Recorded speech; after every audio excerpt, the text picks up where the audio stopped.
con don Juan Pablo López Banda. Y lo que menos se puede esperar es que, bueno, veía un documental el día de ayer de Mohamed Ali, como en algún momento, como a los negros los discriminan, o antes era más observado. Decían, si salen dos caballos en una carrera y es uno negro y uno blanco y le apuestan cuál crees que llega primero, casi siempre dicen que el blanco, que si echan una ficha blanca a una negra, ¿cuál creen que va a caer mejor? La blanca.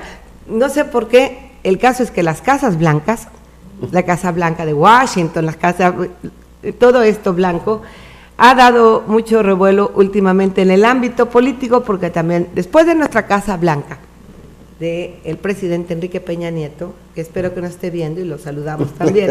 Si no le quita el contrato. Ándele. Entonces, bueno, resulta que esta semana, y escuché con Carmen Aristegui a Luis Videgaray, secretario de Hacienda, en también ostentosa mansión. Claro que sí. Bueno, pero sabe que yo me quiero remitir al porqué y la costumbre de la clase política, sobre todo de la élite, de utilizar una palabra, de tener una actitud que yo la defino, es la simulación. Del latín, simular, es un verbo que se refiere a la representación de algo, que significa imitar o fingir lo que no es. Es entonces la palabra de simulación la más socorrida por los miembros de la clase política, de la partidocracia, y si no de todos, al menos la mayoría de los actores públicos. Los políticos, desde el más bajo nivel hasta los más encumbrados en la Presidencia de la República, la Procuraduría y ahora la Secretaría de Hacienda, simulan, aparentan, imitan y aparecen fingiendo algo que no son. La semana pasada hablamos de las vendetas, de las venganzas de los grupos políticos, y pareciera que el tema se mantiene. ¿Por qué? Porque habría que echarle para atrás a la historia. En este tiempo de Peña Nieto, pues primero fue la casa del presidente, una que le prestó cuando la campaña, le prestó una casa el dueño del Infonavit de los ricos, el señor el Tamaulipeco, y bueno, después apareció la Casa Blanca, menciona, y ahora, por si algo faltara, pues aparece la historia que publicó un periódico americano, que habla de la casa del señor secretario de Hacienda, Luis de Videgaray Mesa. Esto pues nos dice que cada sexenio cambian de estrategia, y simulan que han cambiado, pero en realidad las mismas formas de hacer del dinero, de sacarle provecho al cargo, sigue siendo el mismo.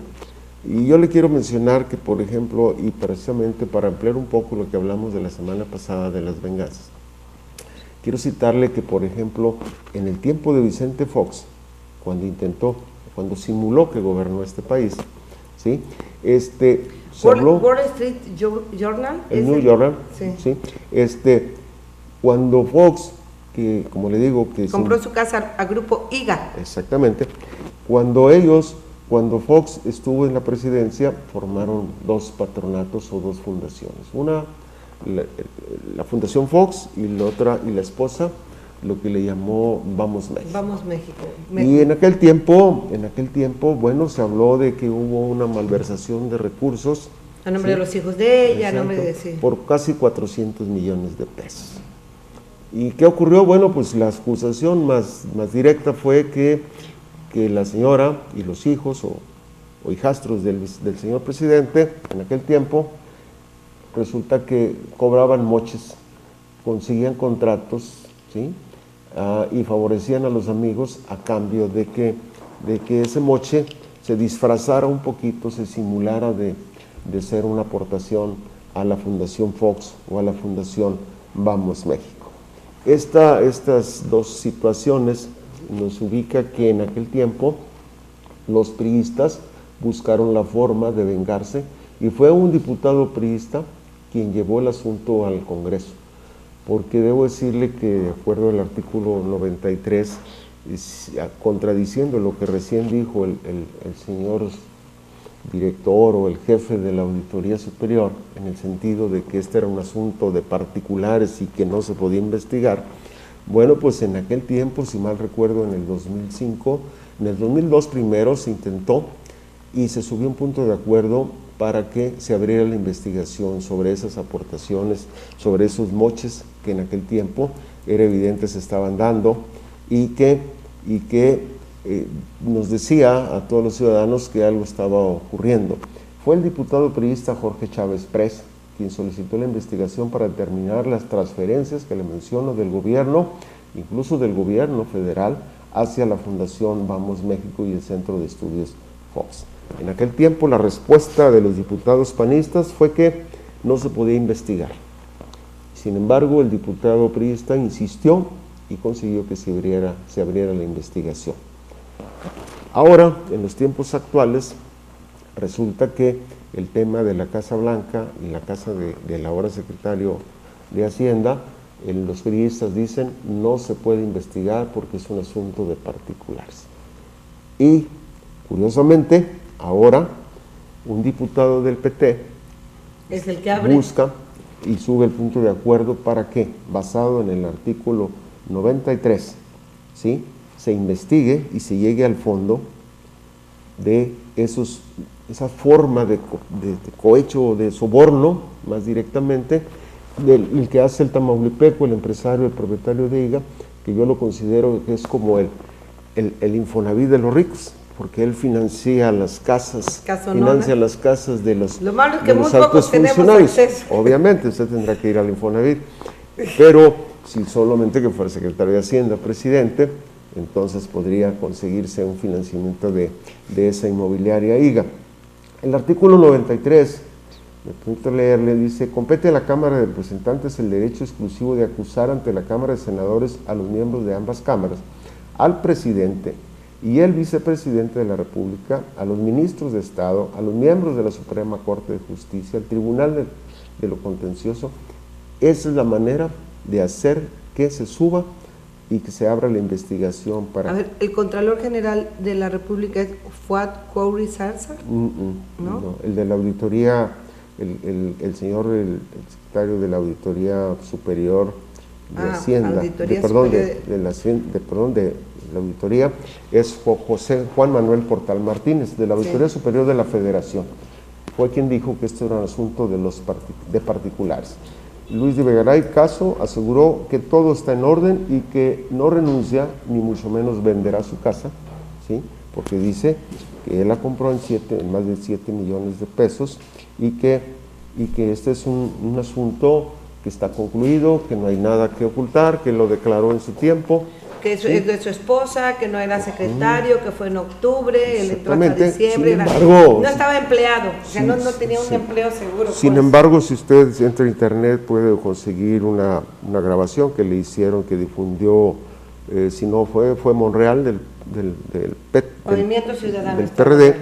Sí, bueno, ahora es del movimiento. En aquel tiempo subió una grabación donde el señor Videgaray pregunta a su banco si es que estaban depositados, como debe haber sido un traslado, como le llaman en el banco, una transferencia una electrónica, transferencia de 50 millones de pesos, y quería checar si tenía cierto que ya sumaban los 250 millones que tenía. O sea, el señor o era el lavador de dinero o ganaba muy bien, y si quien tiene una cuenta, si tiene depositado 250 millones de pesos, sin temor a que en aquel tiempo nos cobraran el 3%, pasando los 15,000, pues bueno, quiere decir que estos gentes trabajan, o sea, se mueven en un mundo de dinero, y por eso a ellos se les hace poca cosa tener una casa de 7,5 millones.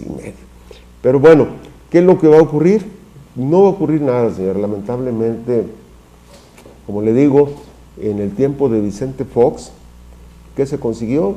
Se investigó a los hijos, se descubrió que tenían buenos negocios, que hacían algunos contratos, les decían, como en el tiempo de Raúl Salinas de Gortari, Mr. 10%.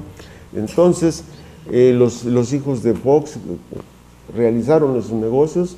Ahora sabemos de las casas, pero no sabemos quiénes son los enlaces o quiénes cobran el 10% por las grandes obras.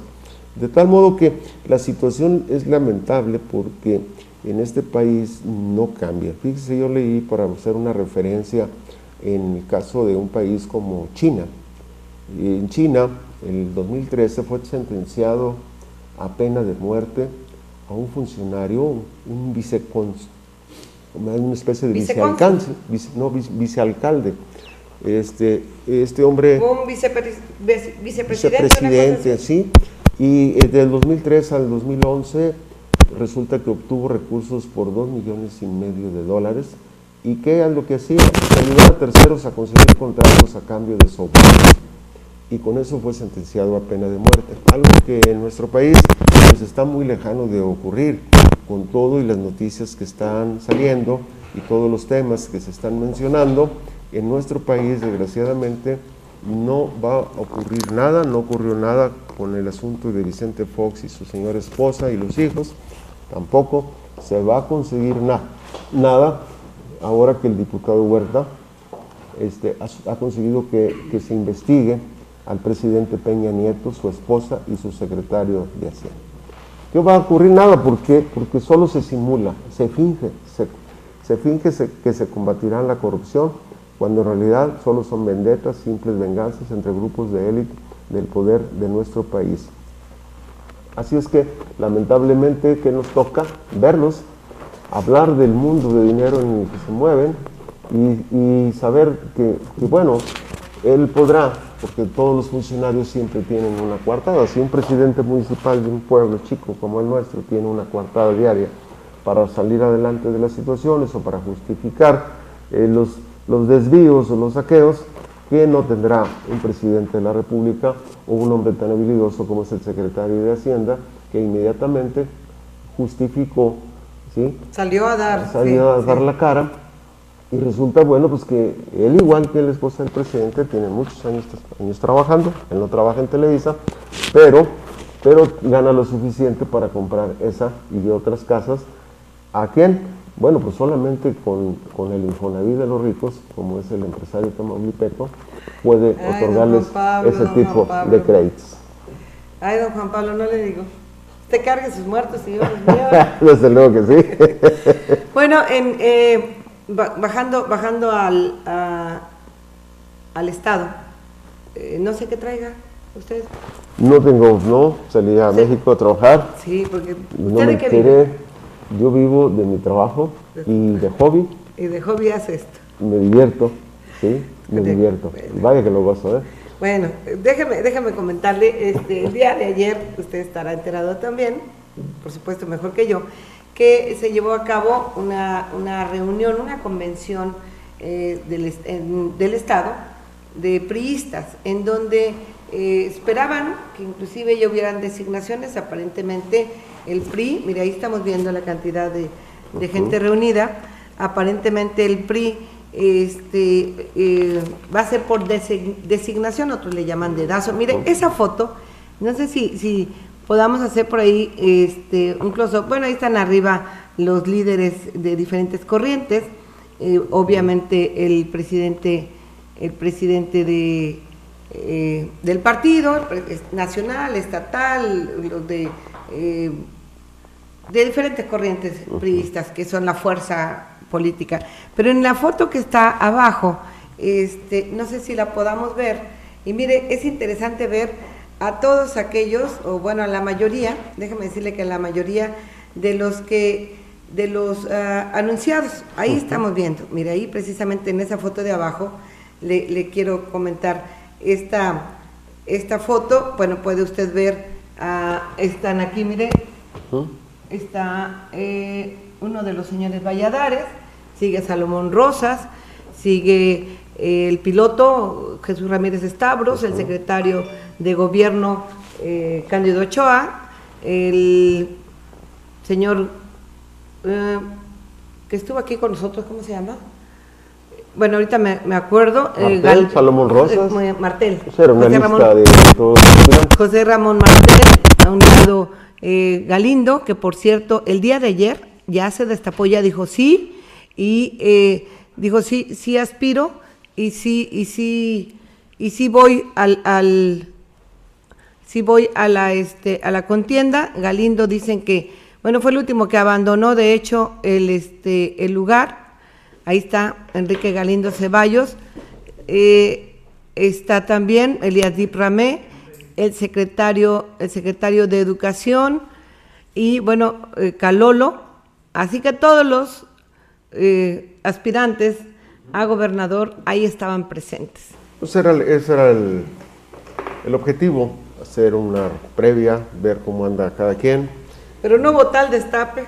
No, porque los tiempos están retrasados en el PRI, porque pues más de una vez se ha dicho que la situación que PRI va ahorita con el asunto de Ayotzinapa, el problema de la Casa Blanca y todo eso ha detenido el proceso interno del PRI.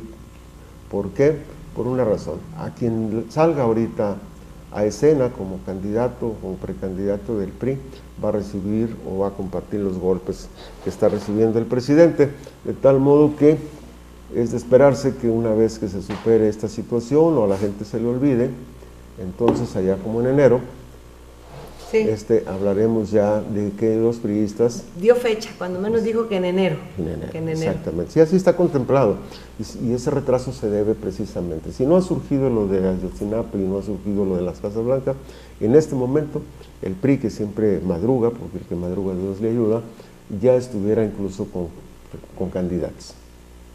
Así es, y hoy, bueno, precisamente este día, tal como lo anunciaba al principio, el que lleva aparentemente la delantera en cuanto a candidatos a presidentes municipales por su partido, por Acción Nacional, y candidatos a diputados locales, hoy se define. Exactamente, y hablaremos eso un poquito más adelante, mientras yo le quiero comentar algo que es una parte de la cultura de nuestro México, al menos en esta zona, allá por Santa Catarina.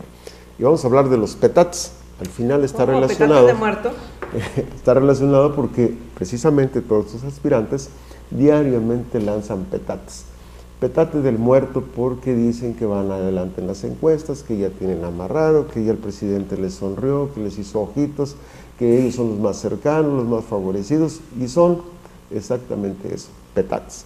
El petate dice que es una alfombra de forma cuadrangular, elaborada con palma de petate. Y se usa para secar semillas o para dormir. Los viajeros, los campesinos de la Huasteca sobre todo, acostumbran dormir precisamente en petate. Y hay una serie de palabras o frases que se van alrededor del petate. Por ejemplo, sirve para decir fulano de tal ya se petateó, que significa que ya pasó a otra vida. Pero también se utiliza para escribir cuando alguien se asusta con cualquier cosa, incluso cuando se intenta atemorizar, ¿sí?, o amenazar a alguien y no se logra, entonces se afirma, ese no se asusta con el petate del muerto. Por ejemplo. Algunos sí se asustan con el petate del muerto, y eso es lo que le quiero comentar ahora, que resulta que los señores regidores, aquellos integrantes de la novena, 8 regidores y una síndico, fueron asustados con el petate del muerto. Ya va a empezar. ¿Por quién? Bueno, pues por el señor exsecretario de la presidencia, el señor León Llamas Pimentel, sonorense él de origen, de Nogales, y el señor Alejandro García y Rojo Zabaleta. Esta tercia acordaron favorecer al amigo, proteger al amigo. Y bueno, porque dice el dicho, muchas veces dicen el león cree que todos son de esa condición, pero lo cierto es que en este caso no es así, porque no todos tienen esa condición que tiene el león. Y le quiero decir que muchos exfuncionarios tienen más de 2 años luchando en Junta de Conciliación para conseguir que le liquiden y les paguen lo que les deben por haber trabajado en la anterior administración y que no cometieron más pecado que ser etiquetados como panistas y en consecuencia fueron despedidos. El señor León, que es un león diferente, protegido por Alejandro y Rojo Zabaleta, bueno, pues él ha conseguido, mediante una estrategia que yo le puedo decir que se fue precisamente a asustar con el petate del muerto. Porque el sonorense, después de presentar su demanda laboral, ¿sí?, para presionar más, y antes de que se le fueran encima y le dijeran, oye, fuiste despedido porque falseabas firmas, alterabas actas de cabildo, te encontramos en una situación vergonzosa ahí en tu oficina y una serie de detalles que yo no voy a mencionar de ninguna manera. Pero antes de que ellos se le fueran y lo fueran a despedir, o no le dieran un 5 porque no lo merecía, ¿sí? Él demandó presentó un juicio político en el Congreso para demandar a la regidora, que le menciono, a la señora Juarez-Higa. Ella es síndico. Ella es síndico, perdón, y a la regidora Luz Helena Castillo Gobea, Angélica María Nava Piña, Liborio García Aguilar, Filipo Israel Gallegos Rodríguez, María de Lourdes Rivera Guerra, María Grisel Ramírez Vázquez, Salvador Izar Segura y Edmundo Ovalle Lucio. En la solicitud de ese juicio político, recibida por el presidente de la Comisión, Fernando Pérez Espinosa, el exsecretario Pimentel argumenta ser víctima de una serie de irregularidades y violaciones a la ley, sobre todo él recurre al artículo 19, párrafo 3 y al 31 de la Ley Orgánica del Municipio Libre. El sonorense asegura y reclama que solo el alcalde tiene facultades para despedirlo y no sus demandados, a quienes acusa de tomar atribuciones que no les corresponden en aquella histórica reunión de Cabildo celebrada el 27 de agosto del presente año. En su muy particular interpretación, y es normal y es lícito que cada quien interprete la ley a su conveniencia, este funcionario solicita a la Comisión de Gobernación del Congreso una petición única: que los denunciados, la síndico y los 8 regidores ya citados sean destituidos e inhabilitados. Nada más. Nada más ni nada menos. Se le olvidó que si desaparecen o inhabilitan a estos funcionarios, quizás van entre los regidores, pero los suplentes, casi desaparece el ayuntamiento, y entonces en ese intento se llevaría a su propio amigo y favorecedor o protector, Alejandro García, porque lo más conveniente después de sancionar y de actuar en contra de estos funcionarios, pues lo más lógico es que desaparezcan los poderes. Bueno, pues le menciono, con este petate del muerto, el señor exfuncionario, exsecretario, asustó a los regidores y paralelamente consiguió que en la audiencia de conciliación celebrada el pasado 19 de noviembre, el representante del ayuntamiento, Alberto Rojo Zabaleta, recuerda que yo alguna vez le mencioné que por algo contrataban a este abogado prófugo de la justicia, pero que lo sostenían porque era muy hábil y era muy bueno para sacar adelante los encargos. Bueno, pues este funcionario, ahora sí, atribuyéndose también, porque él funciona o ejerce como representante del ayuntamiento con un poder que le da el cabildo, y en el famoso poder no señala que pueda él conveniar, que pueda celebrar ese tipo de acuerdos tan desventajosos al ayuntamiento. Pues bueno, como van relacionados, coludidos el exsecretario, el alcalde y el Rojo Zabaleta, pues a nombre de su representado, que es el ayuntamiento, le ofreció 325,000 pesos en pago en 2 presentaciones reclamadas por el demandante.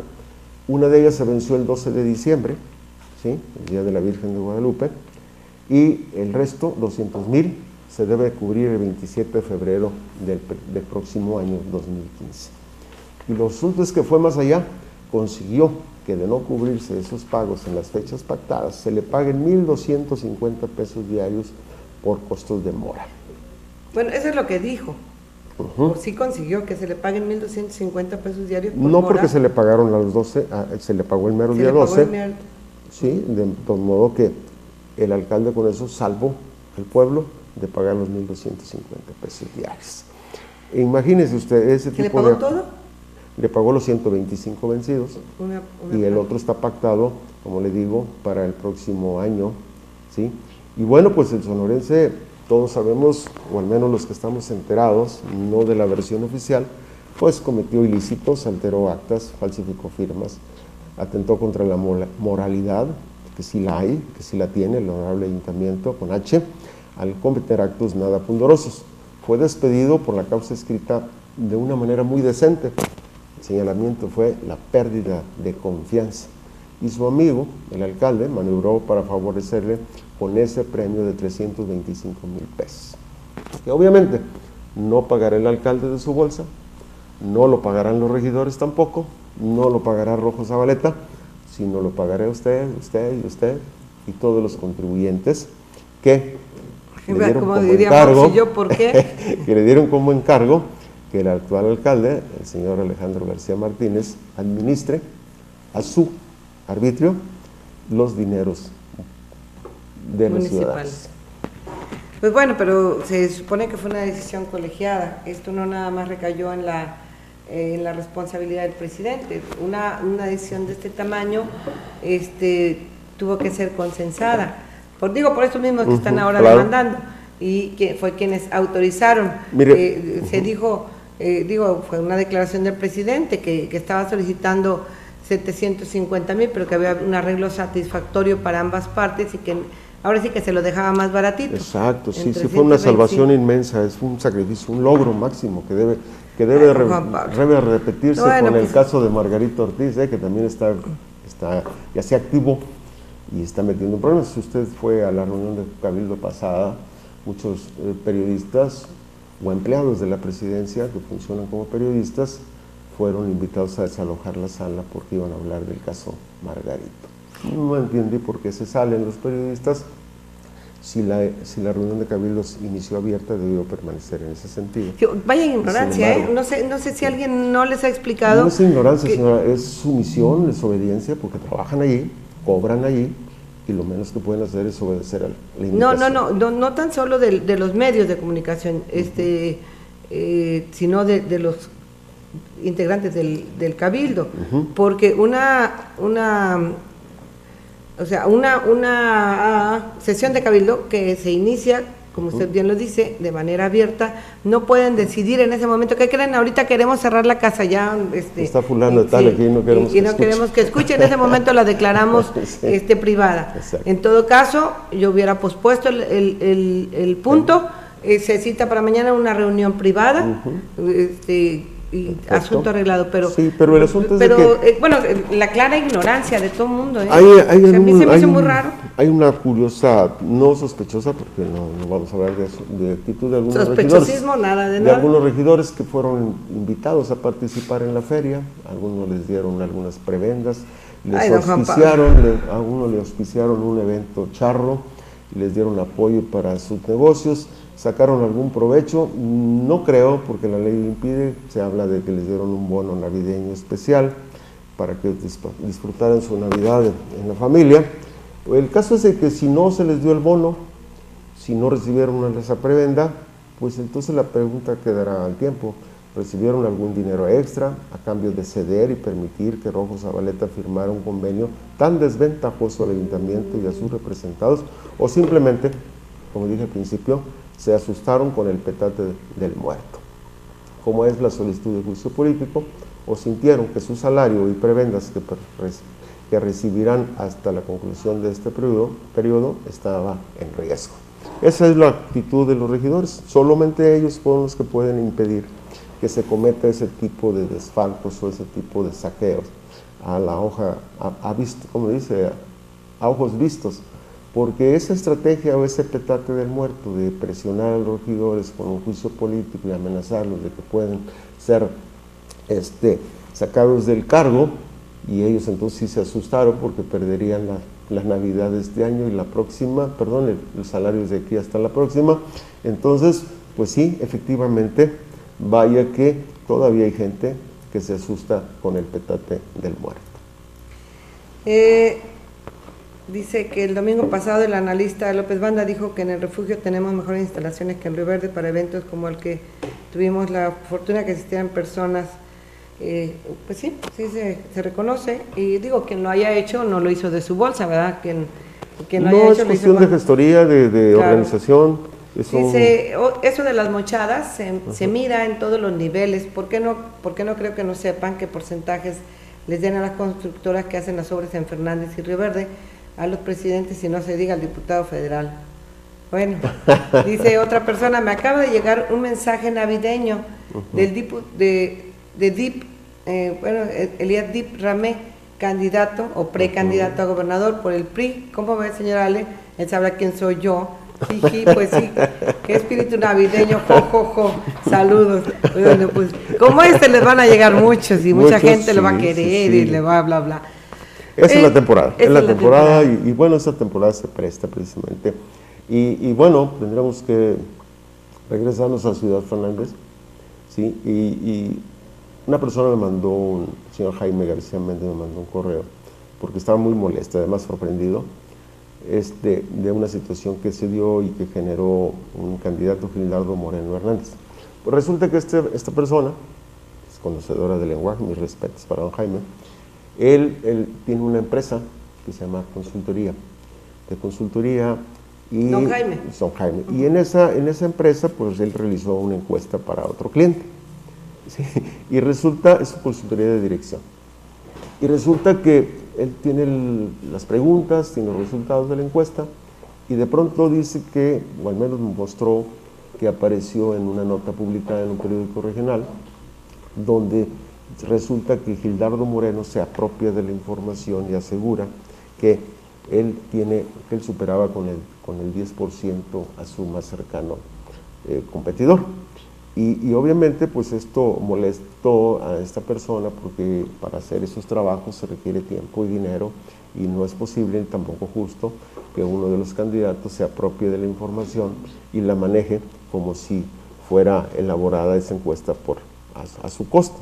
De tal modo que, bueno, pues ahí está, para eso es el correo, para recibir. A propósito, el correo, si lo ponemos, por favor, cualquier queja, duda de lo que diga el señor, derecho de réplica, exacto, en cualquier situación de lo que el señor diga, o usted le quiera dar alguna información, felicitación o queja, bueno, hágalo directamente con él.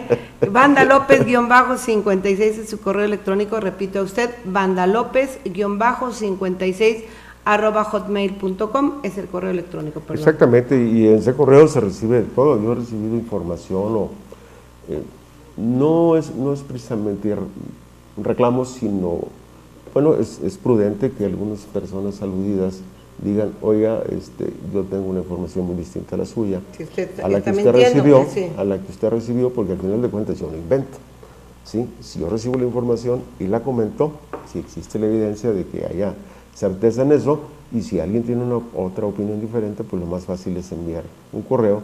Como le digo, lo han hecho en el pasado tema que hablamos de los invernaderos. Una mujer, una señora, me hizo comentario de que ella no tenía nada que ver con el diputado federal, que no era de su grupo, y obviamente yo lo cito precisamente en ese mismo sentido. Lamentablemente la información que se tiene le involucra a ella sin su conocimiento. Se utilizan nombres de personas que ni saben, ¿sí? Hay un invernadero en el Puente del Carmen, señora, que se construyó en una propiedad de una persona que presuntamente estaba muerta y se le compró a la viuda. Resulta que ya estando montado el invernadero aparece el dueño y ahora reclama. ¿Por qué? Porque se utilizaron sus documentos, su credencial de elector, se roba la identidad muy fácil a las gentes y se le mete en un consejo de administración de un proyecto productivo, con aquella facilidad que usted le presta la tarjeta electoral, la credencial de elector, y con eso, señora, usted aparece después como parte distinguida del consejo de administración de algún proyecto. De modo que hay que tener realmente cuidado. Ahorita le preguntamos, y por cierto, ya está afuera, ya vamos para afuera, ingeniero Paz. Sí. Entonces, lo cierto es que, bueno, pues, cambiando el tema, le preguntamos de las credenciales de elector. Y regresamos, sí. Es que es muy fácil, hay que cuidarlo mucho. Es como una tarjeta de crédito, no hay que perderla de vista. Sí. Bueno, pues lo cierto es que ya llegamos a Río Verde y seguimos que tenemos que hablar del PAN. Hoy se celebra, hoy concluye el proceso interno, ¿sí? Y bueno, pues habrá que hablar que no sé, ni tengo ninguna preferencia, jamás la tendré hacia uno de los precandidatos que compiten y que van a ser electos a hoy. Lo cierto es que para hoy, a las 5 de la tarde más tardar, sabremos si quedó como candidato a registrar por el PAN, ya sea el veterinario Ramón Torres García o Jesús Figueroa Carvajal. Los dos han hecho unas buenas campañas, algunos han recurrido a la guerra sucia, y bueno, las guerras sucias son malas, pero al final de cuentas se queda uno admirado, sorprendido, y decir, caray, yo no sabía tantas cosas de estas personas, porque quiero decirle, bueno, pues es que cada candidato que está detrás cada político exfuncionarios, algunos, unos extesoreros, unos exalcaldes, que cuando el producto originado en esa guerra sucia, donde se exhibe la verdadera personalidad de estos ciudadanos, pues se queda uno sorprendido que dice uno, caray, creo que va a salir peor el remedio que la enfermedad. En manos de quién puede quedar este pueblo si gana fulano de tal. ¿Por qué? Porque a lo mejor él es una buena persona, pero los que lo rodean son voraces, ya mostraron su voracidad cuando estuvieron en el ayuntamiento.